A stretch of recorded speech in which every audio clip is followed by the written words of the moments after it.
today to talk to you about overcoming the biggest obstacle you'll ever face. Let me take you on a journey.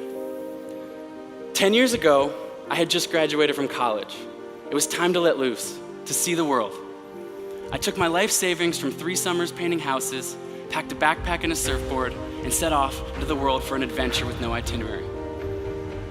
3 months into the journey, I found myself on a beach in rural Thailand. It was a beautiful evening. I was watching fire dancers in amazement, and I decided to partake in the fun, jumping a flaming jump rope. In an instant, my life changed.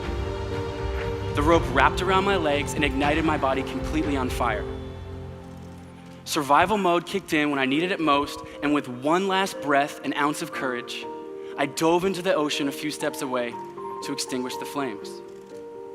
I awoke in a one-room nursing station to look down, finding my body completely bandaged. What have I done, I thought. I had been severely burned.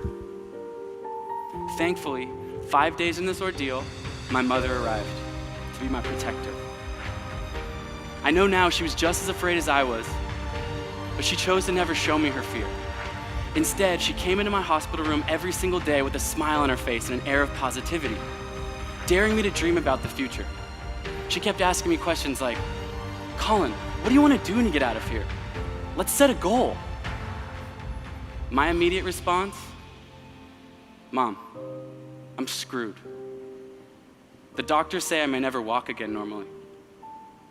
What hope do I have? Life as I know it is over."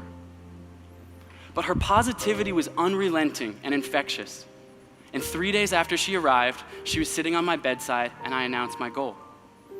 "Mom, when I get out of here, I'm gonna one day compete in a triathlon." The next morning, I was in my mother's kitchen, and Mom said to me, "All right, Colin, now I know you've got this big triathlon goal, but today your goal is to take your first step." She then grabbed a chair from our kitchen table and placed it one step in front of my wheelchair. "You need to figure out how to get out of your wheelchair and step into that chair." It took me 3 hours that day to work up the courage and strength to take that first step, but I did it. So for the next 18 months, I grinded with my goal in mind. I showed up in Chicago to compete in the triathlon. I dove into Lake Michigan to swim the first mile.